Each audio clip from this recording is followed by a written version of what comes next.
All right, starting with an important story this evening, Adani Group has called off its follow-on public offer. In fact, the FPO has been called off a day after it was fully subscribed. The FPO was called off considering the market volatility. That's what the Adani Group has said. The Adani Enterprise is all set to refund the FPO money to investors. Let me quickly go across to my colleague Priyanshi, who is joining us with more details on this. Priyanshi, now there was in fact a lot of chatter around this FPO, and now finally the Adani Group in fact has come out and said that they are going to return the money. They are going to in fact refund the money to the investors and have also called off the FPO. What does this mean? Absolutely, Ankit, as you mentioned that there was a lot of chatter around the FPO because it came at a time when the Hindenburg Research Group had released a report alleging serious stock manipulation in the Adani Group, which of course the Adani Group had refuted. So the FPO really came at that interesting time, and the FPO did get fully subscribed despite those allegations and despite that entire controversy. But now the follow-on public offer has been called off. Remember, this follow-on public offer was announced by the Adani Group, and in fact it was India's biggest ever at 20,000 crore rupees. And it was supposed to help the Adani Group with their debt payments and also with their expansion plans. But now that has been called off, meaning the 20,000 crore rupees that the Adani Group received from investors, from retail investors, institutional investors, all of that will now be refunded. Now, why has this really been done? The Adani Group says that we've done this to protect our investors' interests and to protect our investors from potential financial losses. They say that market volatility has been unprecedented today. In the trading session, markets have been really volatile for the past few days after, of course, that Hindenburg report came out. We saw that the markets have been volatile for the Adani stocks, and they say that because of that market volatility and the stocks performance recently, we don't want our investors to face any financial losses, and that's why we've called off the follow-on public offer. What's really a follow-on public offer for somebody who might be new to this? These are additional shares that are issued. It's different from an IPO. So if investors would have gotten these shares, and if the shares would have tanked further, then that could have led to further financial losses for the investors. So that's why the Adani Group says that it's not morally correct to go ahead with the FPO at a time when the market volatility continues. Let's just tell you how bad the market situation was for the Adani stocks today. The Adani Enterprises stocks, the Adani Ports and Energy stocks all tanked today. The 7 stocks that were mentioned in the Hindenburg report, all of them tanked in this trading session. As you can see on your screen, Adani Enterprises lost 26% of its value.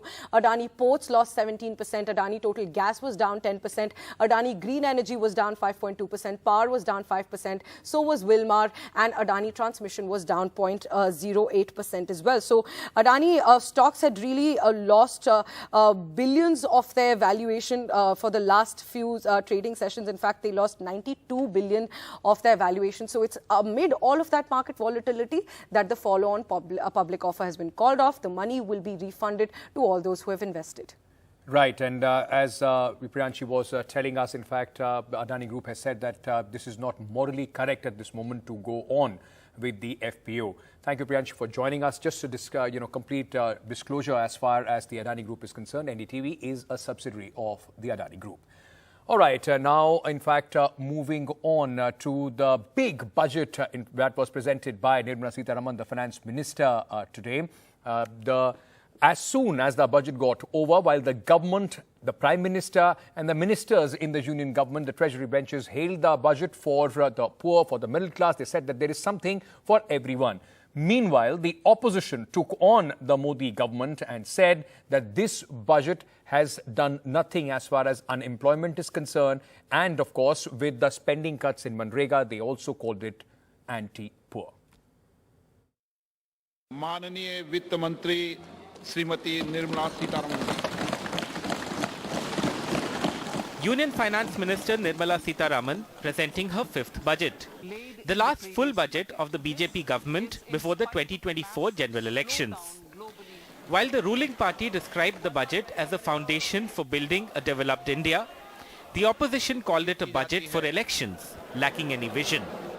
अमृत काल का ये पहला budget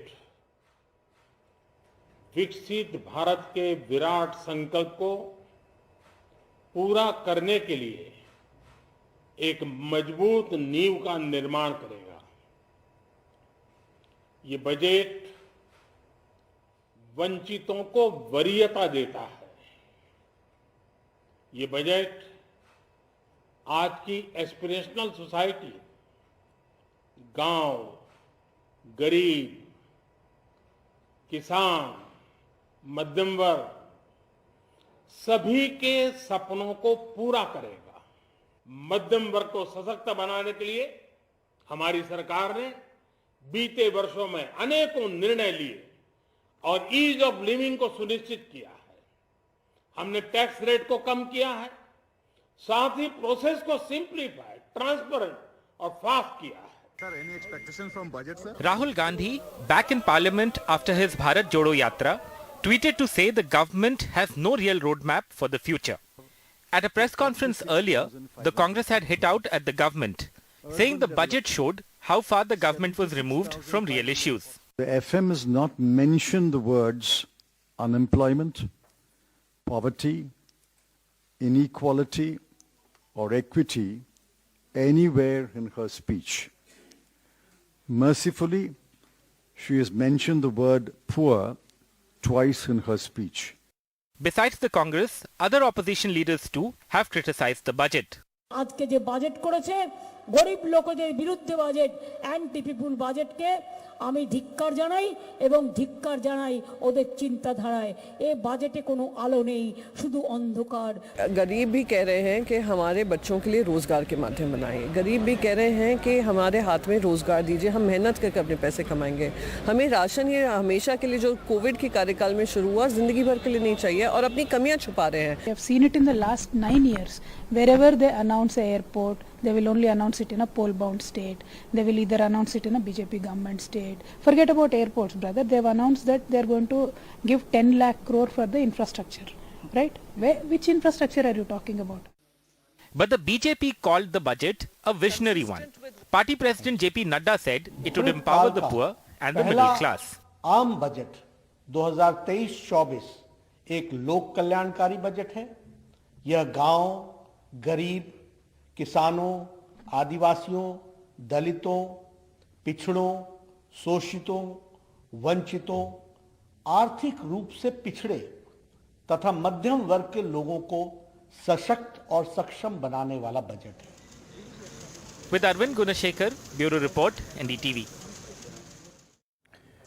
Meanwhile, the big highlight of the budget 2023 was the central government's much-awaited announcement on increasing the income tax level to, in fact, the government has changed the tax slabs in the new tax scheme, and the government has now made 7 lakh rupees per annum. If you're making that kind of money, then it has been increased from 5 to 7 lakh. There is no income tax on that. But there is a caveat.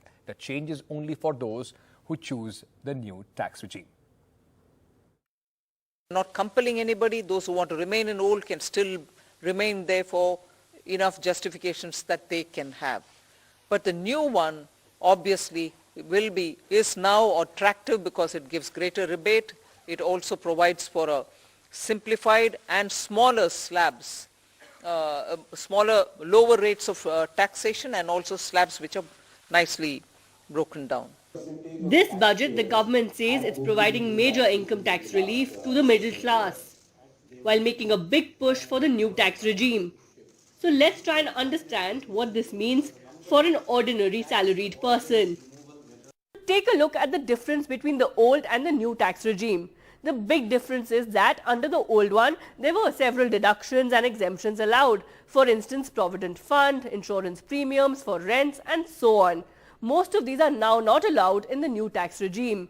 The new tax regime has a topmost tax rate of 30% prescribed above a salary of 15 lakhs per annum and not 10 lakhs per annum as in the old regime. Ministers have described today's changes to the new tax regime as a bonanza for the middle class. So let's break this down into how much extra cash this means for your wallet. Now we show you just how much extra cash there could be in your wallet if you see it from the existing new tax regime to the one with the relief proposed for the next financial year beginning April. If you're in the 7 lakh and above income tax bracket annually, you now save 33,800 rupees annually.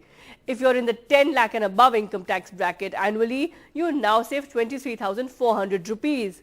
And if you're in the 50 lakh and above income tax bracket, you now save 54,600 rupees. And it's not just that. If you're in the 6 crore and above bracket annually, you now save almost 21 lakh rupees per year. Tax experts believe for those wanting to claim all benefits, perhaps the old regime will work better. But for those wanting to be free for choice as to where they should invest, the new regime may offer them the freedom to invest where they want to. It is the default tax regime. So if I were to go and file a tax return today, it would take me to the old regime and I could opt for the new regime. So it is the other way around now. So the new regime becomes the default regime and then you can go and opt for the old regime. What a person needs to see is under the old regime where I get all the deductions, is that more favorable to me vis-a-vis the new tax regime which has the new tax slabs which are better compared to the old regime and the surcharge and standard deduction. However, experts say each taxpayer will have to decide for themselves which is better. That is, which regime, the old or the new, will mean lesser tax, depending on things like Provident Fund, home loans, insurance premiums and so on.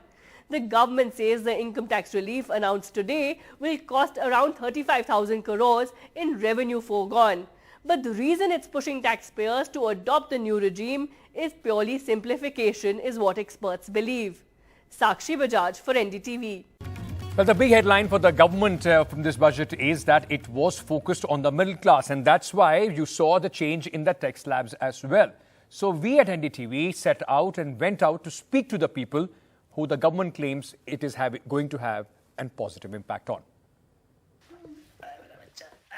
34-year-old Rajesh Arya, a government employee in Lucknow and the only breadwinner in his family of 6, says he's relieved after today's budget announcements for the salaried class under the new tax regime.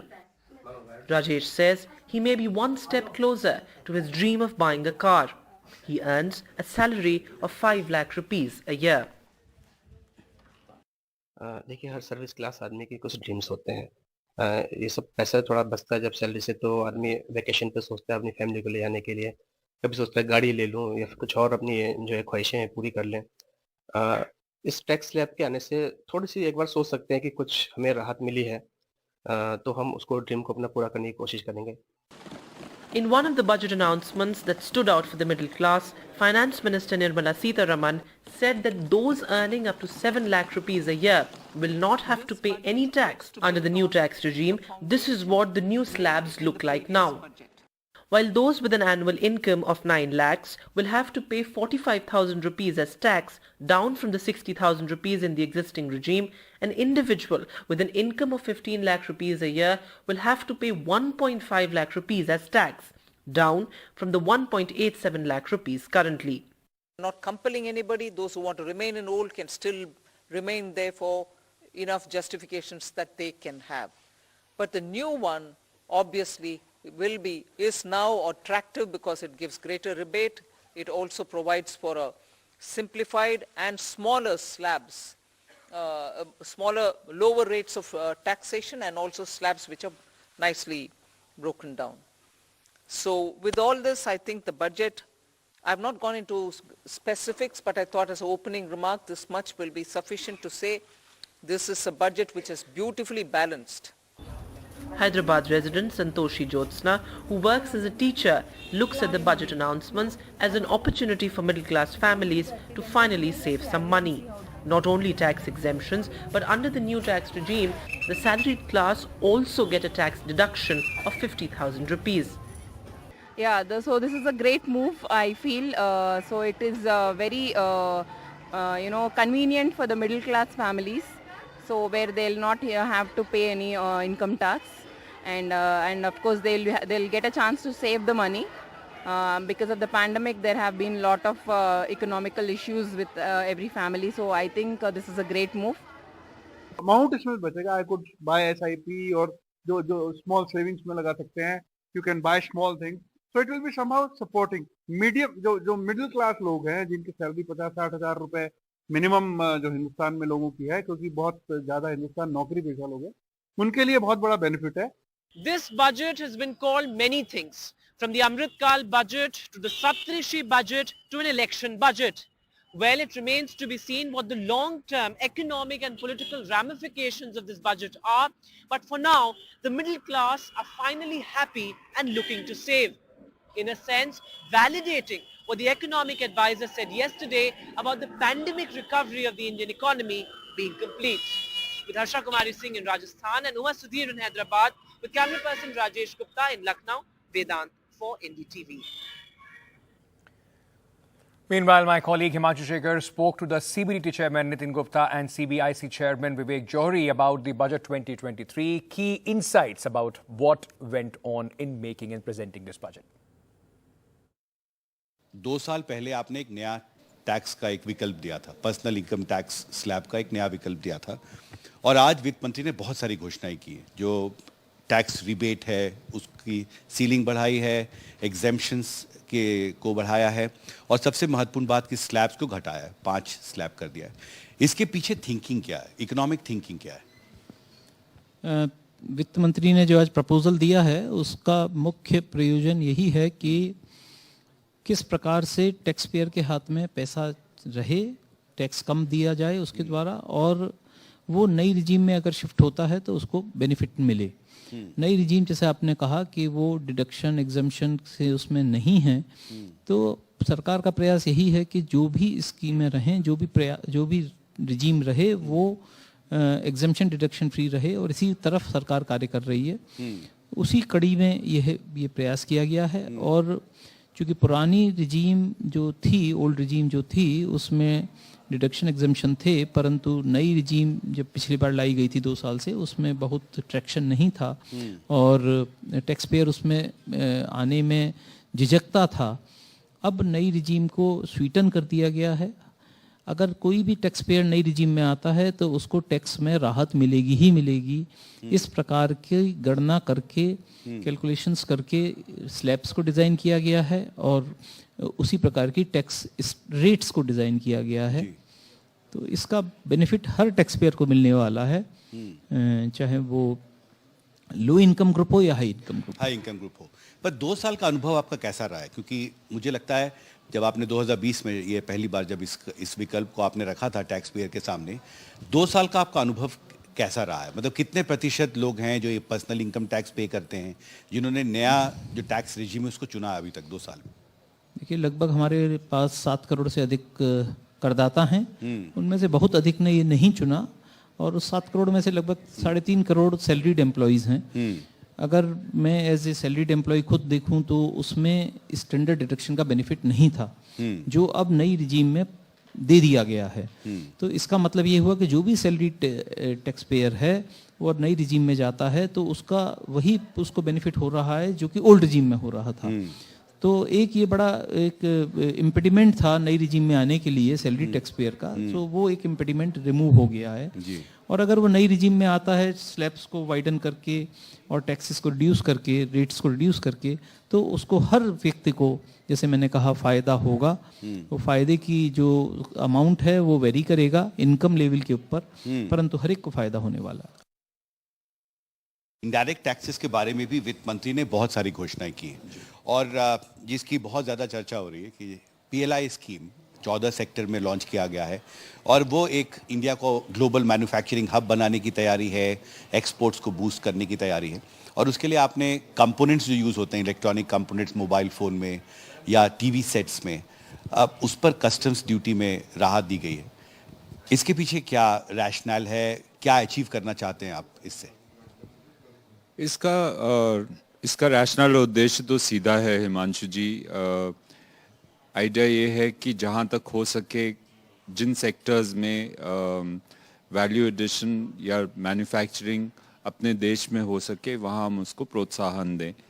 तो चाहे आप television की बात करें, उसमें open cell के कुछ components हैं जिनको राहत दी गई है।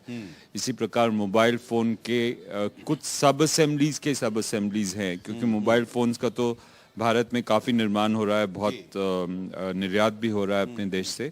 लेकिन धीरे धीरे हमने ये प्रयास किया है कि इसमें जो वैल्यू एडिशन है या मूलवर्धन है वो और डीपन हो। और जो सब असेंबलीज हैं वो भी हम लोग बनाने की क्षमता उत्पन्न कर पाएं। तो उस आशय से हमने उनके जो सब असेंबलीज के पार्ट्स हैं उनको भी इस बार कस्टम ड्यूटी में छूट दी है, जैसे कि कैमरा मॉड्यूल हुआ, मोबाइल फ़ोन का एक इम्पॉर्टेंट कंपोनेंट है, या कनेक्टर्स हैं, उनकी पिन्स हैं, उनके लिए कुछ केमिकल्स का प्रयोग होता है, उन सब पर भी छूट दी गई है। इसी प्रकार इंडिया की एक्सपोर्ट बास्केट अगर आप देखें, जो निर्यात हम लोग सामान करते हैं, उसमें मरीन एक्सपोर्ट्स का बहुत बड़ा भाग है। और मरीन एक्सपोर्ट्स के लिए जो एक चीज़ हमें आवश्यक होती है वो श्रिम्प फीड, वो भारत में बन सके ताकि मरीन प्रोडक्शन ज़्यादा हो और एक्सपोर्ट बढ़े। उस आशय से हमने श्रिम्प फीड के कुछ इंग्रेडिएंट्स हैं जिन पर कस्टम्स ड्यूटी की छूट दी है। All right, that's all the time that we have in this edition. News and updates continue on NDTV. Thank you so much for tuning in.